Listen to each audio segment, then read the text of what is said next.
Alors, je sais pas si vous connaissez ce sketch de Danny Boone qui dit « Je vais bien, tout va bien ». Et c'est l'histoire d'un homme qui, dans l'apparence, va bien, mais au fond de lui, il est en vrac. C'est un hypocondriaque. Il a très mal. Son cœur est complètement brisé. Bref, l'apparence n'est pas du tout le reflet de son cœur intérieur. Je ne sais pas si ça vous arrive, mais en tout cas, moi, il m'arrive des fois d'être dans ce cas-là. Particulièrement quand je travaille.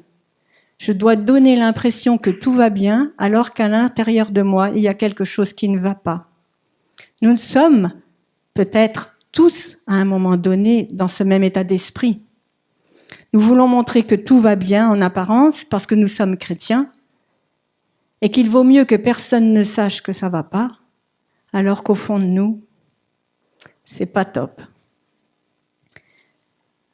Je voudrais vous poser cette question. N'êtes-vous pas, des fois, dans ce même état d'esprit, brisé, en vrac? Vos émotions sont tellement fortes que vous n'arrivez plus à prendre le dessus? L'angoisse, la peur, le doute, l'incertitude, la non-estime de soi? Vos émotions vous submergent. Vous ne pouvez plus les contrôler et ça fait mal. Pourtant, en tant que chrétien, Romains 8, verset 28 nous dit « Tout concourt au bien de ceux qui aiment Dieu ». Je crois qu'on l'a évoqué ce matin. Savez-vous que les non-croyants disent aussi ça? Tout concourt au bien de ceux qui aiment Dieu. Point. Il s'arrête là. Savez-vous aussi qu'il y a une série sur Netflix qui s'est construite sur ce verset? Tout concourt au bien. Surprenant, hein? Ce verset est revenu plusieurs fois dans ma tête durant les précédentes semaines. Et quand samedi dernier, Albert m'a dit « Tu prêches dimanche », le lendemain, ce verset s'est affiché sur mon téléphone. Vous savez, ces versets automatiques que des fois on reçoit. Tout concourt au bien de ceux qui aiment Dieu et qui marchent selon son dessein. Dieu m'avait donné le thème de ce matin. Alors, que dit la parole? Ce qui est bien, c'est que quand vous avez une question, la réponse, elle est systématiquement dans la Bible. L'apôtre Paul plante le décor. Il écrit et veut annoncer aux croyants de Rome le message de l'Évangile. Il présente son épître, dans son épître l'état de perdition de l'humanité et la nécessité d'une intervention divine. Moi, je me suis dit, si l'apôtre Paul revenait là aujourd'hui, il redirait le même message, exactement la même chose. Romains est pour moi l'épître, le chef-d'œuvre de Paul. Je vous encourage vraiment à le lire. Vous avez des perles dans Romains. Alors ce verset 8, 28, il s'articule en deux parties. La première partie, tout concourt au bien de ceux qui aiment Dieu. Souvent on s'arrête là. On a l'impression que si je t'aime, Dieu, tout doit aller bien pour moi. Mais c'est pas du tout ce qui est écrit dans la Bible. Dieu ne nous doit rien. Il nous a déjà tout donné. Il a tout payé par l'intermédiaire de son Fils Jésus-Christ. Il nous a donné tout à l'intérieur de nous et c'est à nous de nous l'approprier. Comme un don. Si vous avez le don de musique, il faut quand même travailler pour que ce don se développe. Et c'est pareil pour ce que Dieu nous a donné. Décortiquons ce verset, si vous voulez bien, pour en comprendre quelles sont les conditions. Tout concourt au bien, soit toute chose concourt au bien. Ce sont les choses douces ou amères, faciles ou pas faciles, la santé comme la maladie, la réussite comme l'échec. Oui, toute chose. Il n'est pas écrit toute bonne chose. Mais elles tournent tous à l'avantage de ceux qui aiment Dieu. Dans un autre verset, on dira « Dieu change le mal en bien ». Je vais vous raconter une anecdote. En 1996, j'étais enceinte de jumeaux que je n'avais pas désirés. J'ai mené ma grossesse à terme et au 9e mois, l'un des jumeaux est décédé dans mon ventre. Le liquide amniotique s'est empoisonné et a entraîné la mort du deuxième. J'ai dû accoucher de 2 enfants morts. Vous imaginez ma colère contre Dieu. Pourquoi tu m'as donné 2 fils que je ne voulais pas pour après subir ça?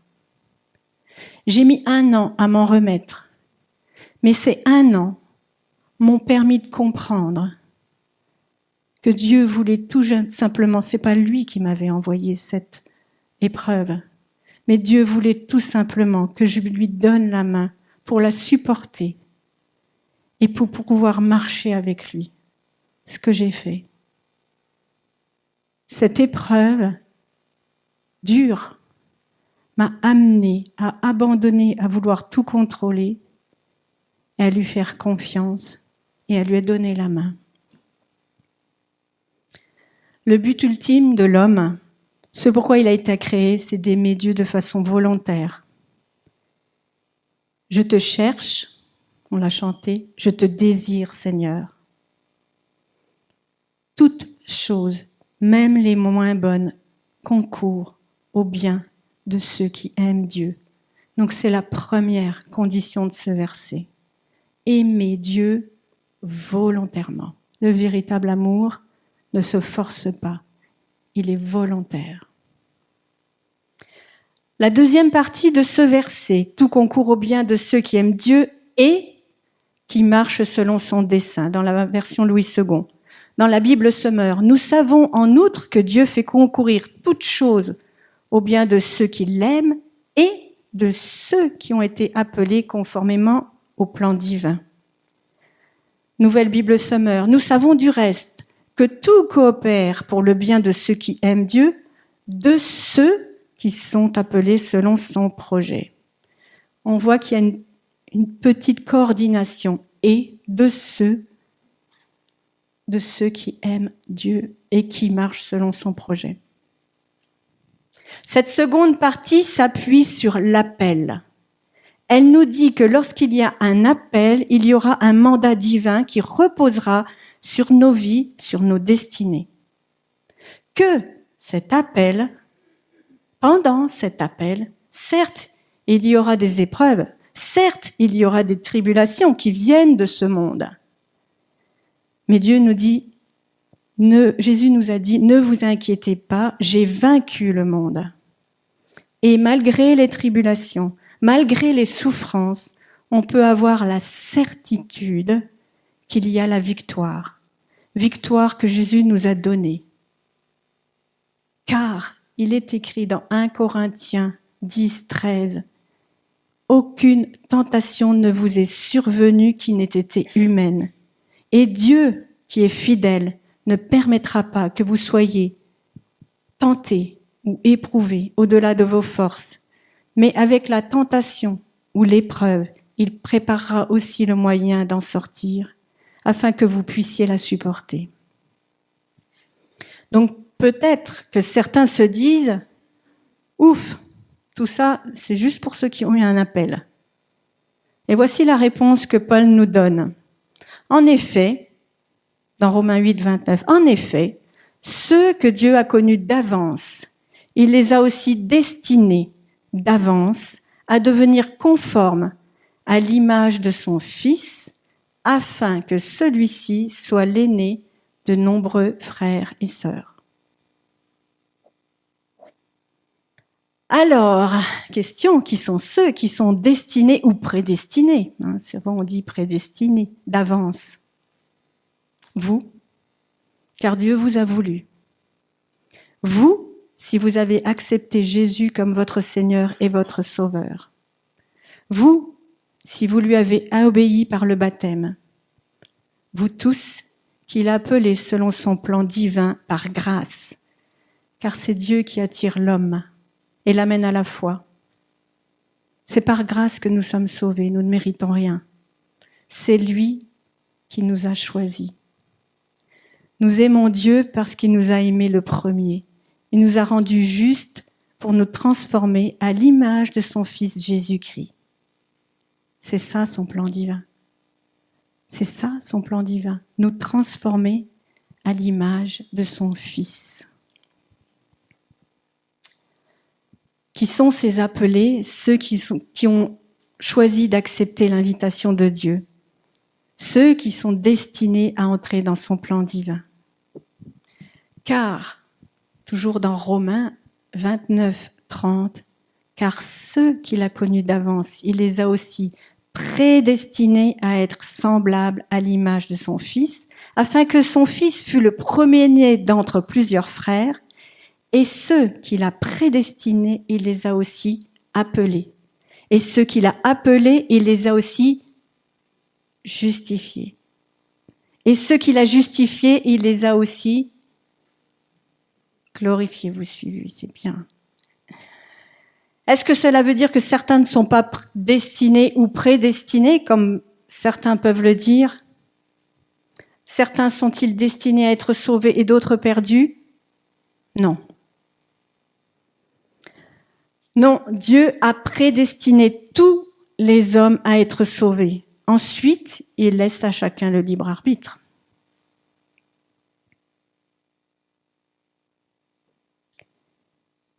On pourrait dire que tout le monde a un cerveau pour avoir le bac, mais il faut le vouloir, il faut travailler. Tous sont prédestinés à être sauvés. Seule la parole est la vérité. Donc cherchons dans la parole ce qui confirme la prédestination, si vous avez un doute. 1 Timothée 2, 4. Car Dieu veut que tous les hommes soient sauvés et parviennent à la connaissance de la vérité.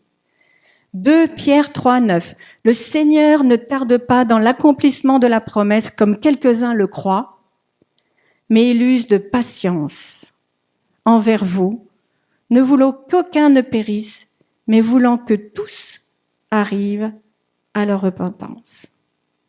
Le plan divin de Dieu, c'est que tous soient sauvés et que tous deviennent comme son Fils.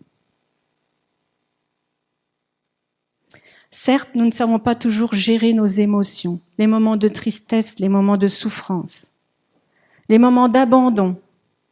Seul Dieu peut nous aider si nous lui demandons. Mais ce qui est sûr, c'est que les bontés de l'Éternel ne sont pas épuisées. Lamentation 3, versets 22-23. Ses compassions ne sont pas à leur terme. Elles se renouvellent chaque matin. Oh, que ta fidélité est grande, Seigneur. Dieu nous appelle selon son plan divin. Et il aime que Dieu ait une part active, comme Manu l'a dit encore ce matin. Dieu nous a envoyé son Fils comme le dernier homme qui puisse sauver l'humanité. Dieu nous a envoyé son Fils comme le dernier homme qui puisse sauver l'humanité. À nous de choisir de le suivre. Et le suivre, c'est aussi s'abandonner soi-même. C'est abandonner de tout vouloir contrôler. C'est aussi abandonner de tout vouloir comprendre. C'est lui faire confiance complètement. Complètement. Dieu est juste. Dieu est juste dans tout ce qu'il fait.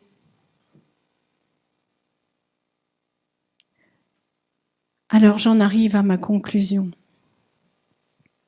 Tout concourt au bien de ceux qui aiment Dieu et qui marchent selon son dessein, selon sa volonté, selon son plan divin.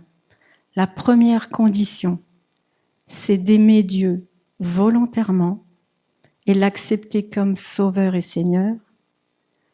La deuxième condition, c'est accepter de se laisser transformer par Dieu en lui faisant confiance pour devenir comme Jésus, puisque c'est son plan Et ça s'appelle la sanctification.